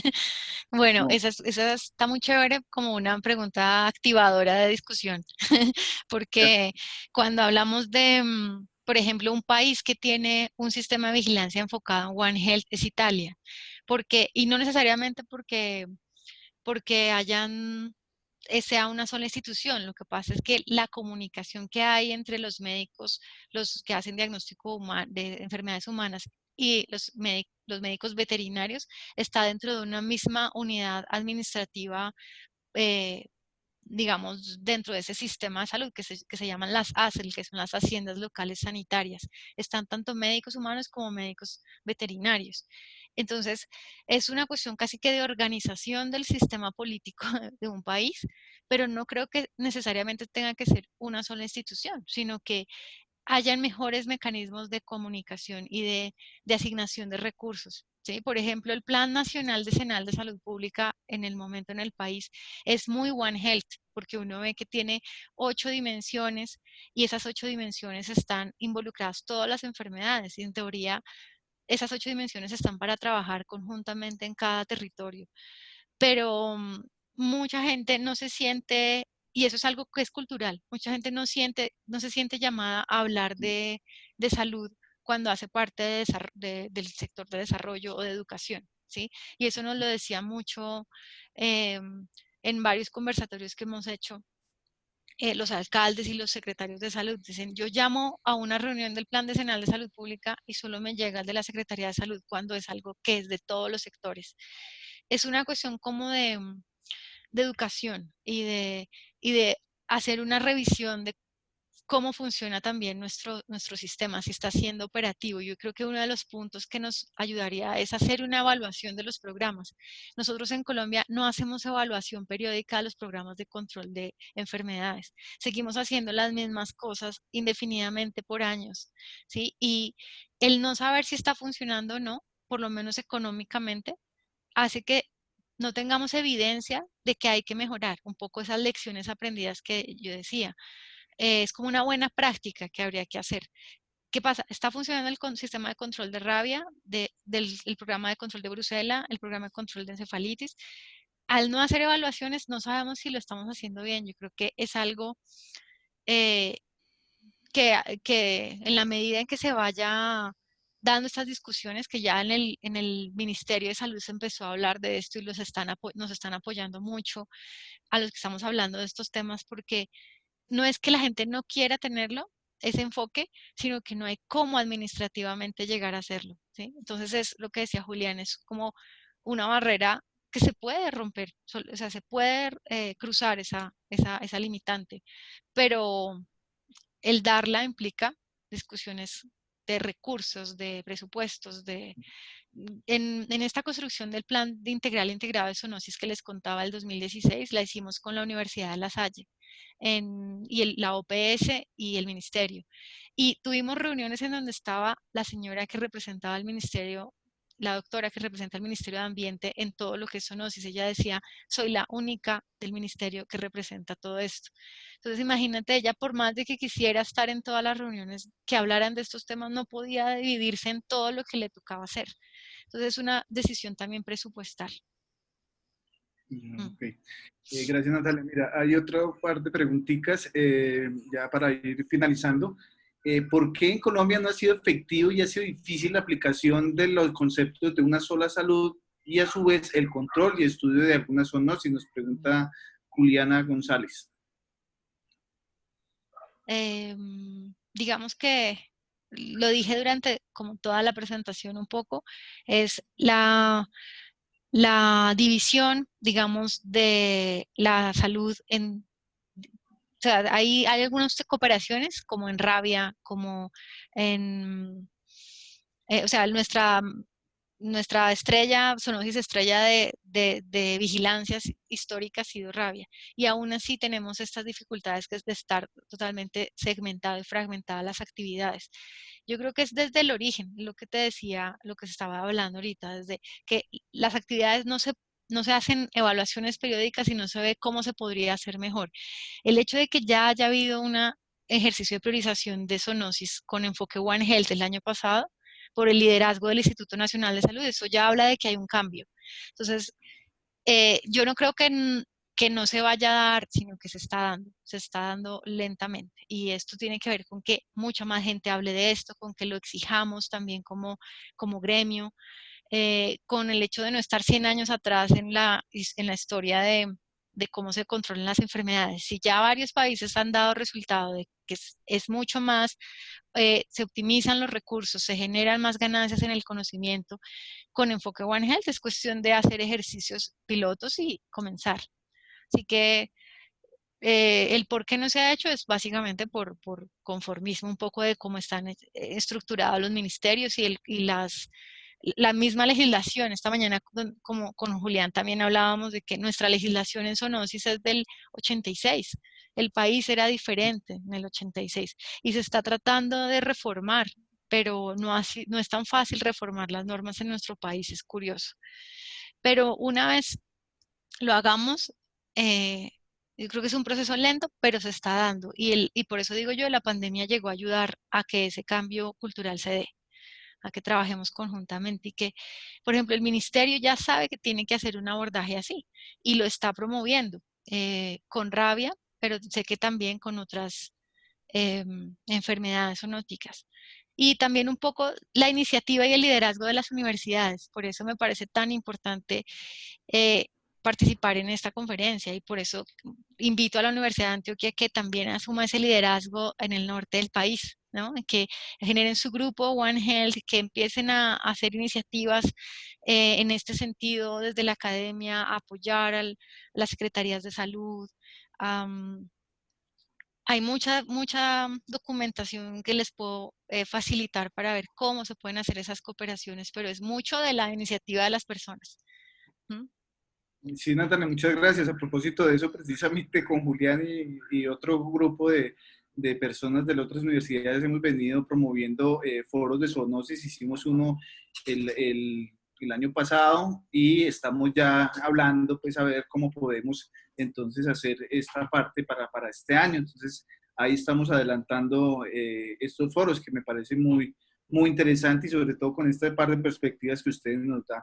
Hay otra preguntita que nos dice Jairo Gómez, pues básicamente es un poco lo que ya habíamos hablado, pero dice claramente, el buen futuro dependerá de la conciencia, la educación, la interacción de instituciones internacionales. Doctores Natalia y Julián, ¿qué recomendaciones tendrían para que en Colombia mejore la formación de los jóvenes en el enfoque de una salud y la importancia de la zoonosis? O sea, ahí de otra distinta, aparte de la educación y del museo, por ejemplo, que nos decía Natalia, ¿qué otras cosas habría por ahí?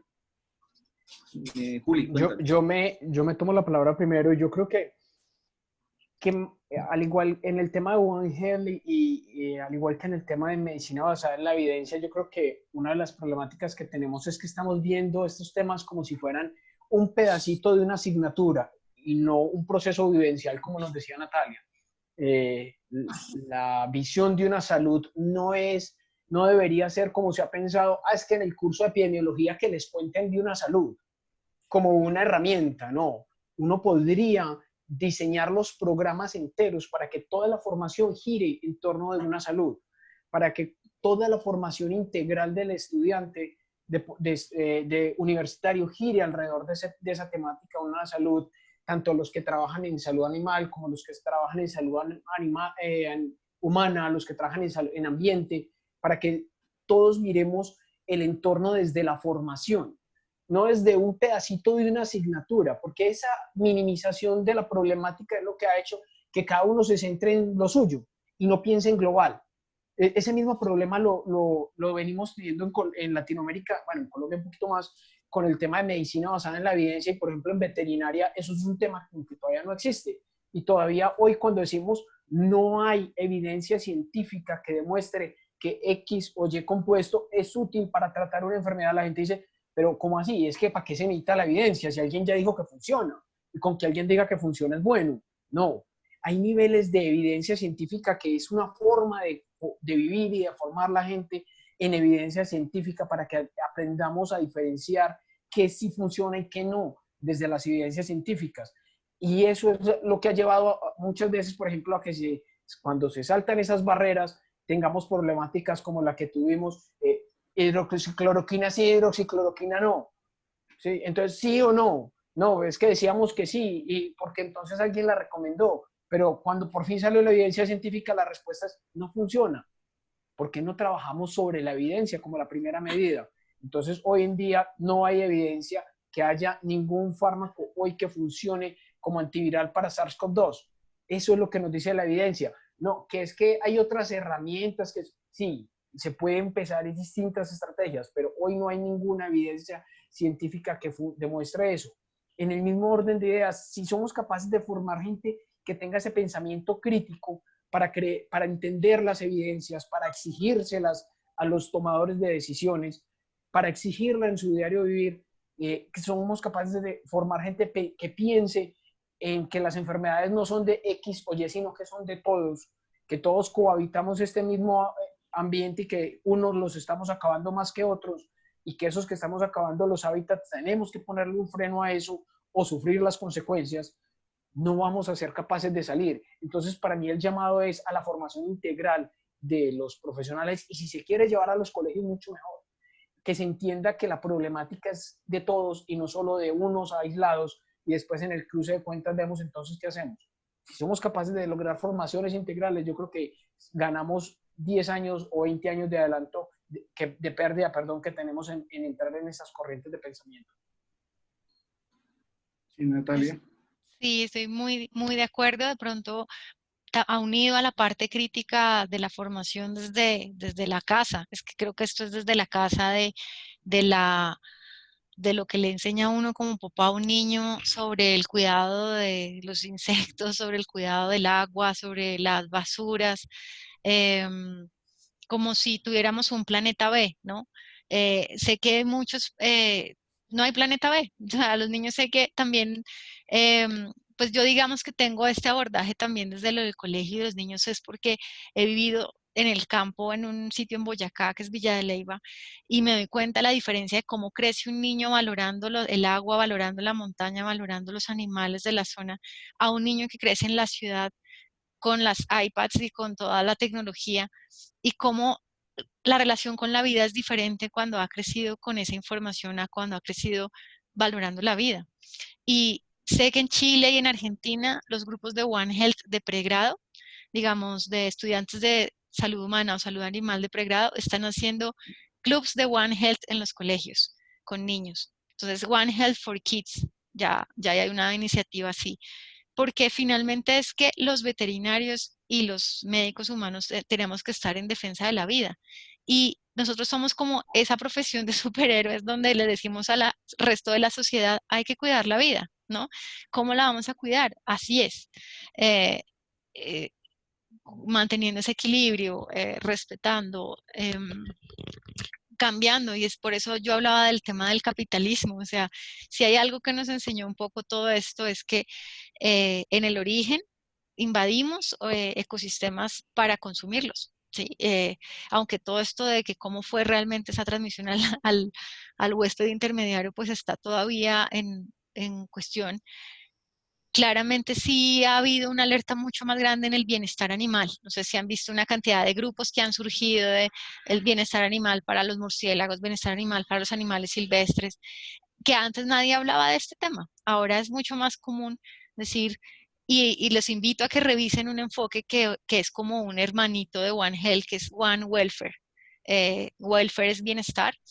One Welfare habla de no puede haber bienestar animal si la persona que está criando esos animales es una persona que no tiene seguridad social, que es maltratado, que no tiene sistemas de salud accesibles. Es decir, es como volver a dignificar la vida humana, animal y en la casa común. Entonces ahí tenemos toda la creatividad de quien hizo la pregunta. Le invito a que se imagine las 10 diferentes maneras y todas son bienvenidas, porque estamos creando un mundo nuevo. Esa es mi sensación.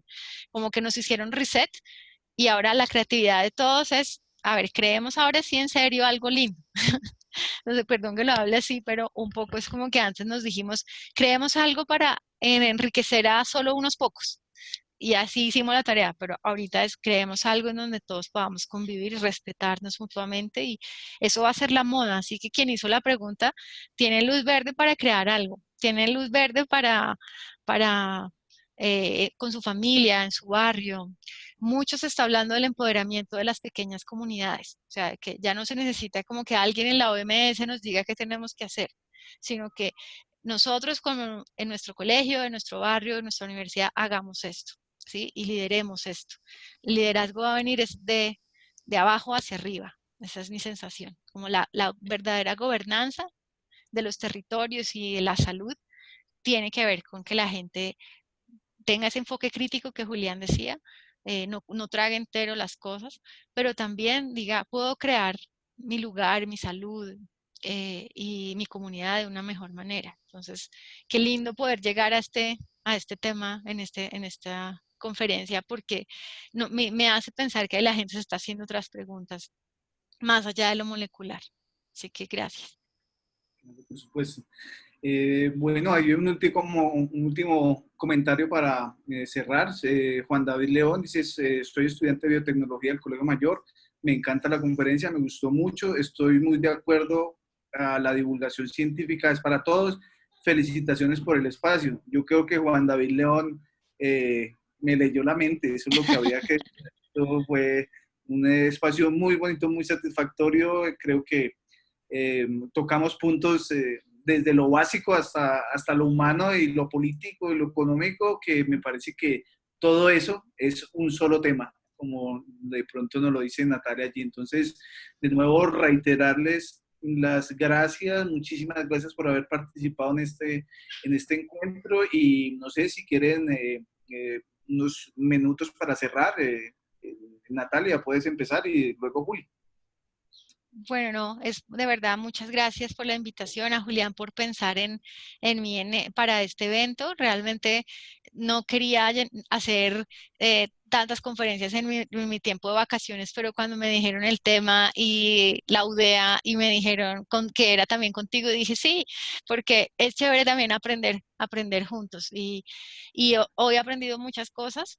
Creo que una de ellas es cómo hablar de los virus, eh, anclándolo en la vida también de todos los días y de cómo esa responsabilidad, esa corresponsabilidad como profesionales de la salud que somos, podemos transmitir eso en un lenguaje y en una manera que nos permita a todos tomar liderazgo. O sea, creo que esa es la palabra para mí que cierra este evento, como liderazgo que he tenido la idea en crear esto, poniéndolo con zoonoses virales, cómo llegamos a, a que estamos hablando de cómo vivir la vida, cómo tener vidas, formas dignas de coexistencia entre los humanos, los animales, los recursos naturales. Así que muchas gracias. Gracias, Natalia. Juli. Jorge, no, muchas gracias a ti, a la escuela, a Natalia, por aceptar la invitación. Para mí estos espacios son crecimiento, es la forma de llegarle a la sociedad y de decirle que la academia está comprometida con que esto que estamos viviendo no vuelva a suceder, pero que también depende de todos en gran magnitud. Llaman a decirnos a todos, hey, cuidémonos, hey, respetemos el distanciamiento, hey, es porque tenemos evidencias científicas para poder hacer esos llamados. Estos llamados no pueden ser el llamado de emergencia última hora. Como yo lo decía en mi presentación, nosotros venimos trabajando, por ejemplo, el tema del salto en la barrera de especie desde hace más de 10 años, porque esto no es nuevo. Hoy en día sufrimos las consecuencias y gran parte de la sociedad apenas se entera que estas cosas suceden. Pero esto es un problema del día a día. Esto no es la primera vez que ocurre. Y yo tengo completa certeza de decirles hoy a todos que esto no es la última vez que va a pasar. Cada vez va a ser muy más seguido que esto ocurra. Antes decíamos, no, es que una epidemia de esta magnitud no ocurre sino cada 100 años, pero en los últimos 20 años hemos tenido por lo menos cuatro pandemias grandes, de ellas 2 de distribución con problema económico, social, global, y esta siendo la peor de todas.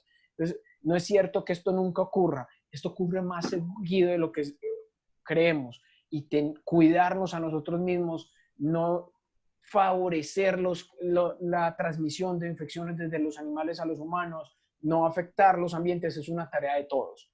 Entonces, todo el mundo dice, no, es que todo siempre sucede en China, es que aquí no sale. Pues no seamos nosotros la fuente de la próxima pandemia. Seamos nosotros los proactivos para que eso no suceda, porque lo que sí está claro es que esto va a volver a suceder. Y si no estamos preparados y si los estudiantes de las áreas de la salud no se pellizcan para ser los investigadores del mañana y que cuando esto vuelva a suceder estemos preparados, vamos a volver a estar contenidos diciendo lo que dijimos hoy. hombre, si hace 20 años hubiéramos desarrollado antivirales para coronavirus, hoy estaríamos tranquilos. Pero ya es tarde. Entonces es momento de llamar a eso, a la proactividad, a saber que esto va a volver a suceder, pero la próxima vez vamos a estar mejor preparados. Y si estamos mejor preparados, el daño va a ser menor. Es eso lo que yo invito como investigador, como docente, es eso lo que quiero dejar de tarea, y obviamente los que estén interesados en nuestras líneas de trabajo, ahí pueden encontrar con el profe Forero en la línea de la escuela, pueden encontrar información de contacto de nosotros, buscarnos en redes para que conozcan nuestras líneas de trabajo. Tenemos distintas formas de ver la problemática, pero todos trabajamos para contener lo mismo. Vamos a tener un mejor mundo, vamos a tener una sola salud. Muchas gracias, Jorge. Quisiera, a propósito de lo que nos está diciendo Julián, compartirles la encuesta, el link de la encuesta que les hablé en la presentación. Nos interesa mucho saber cómo es la situación en Antioquia.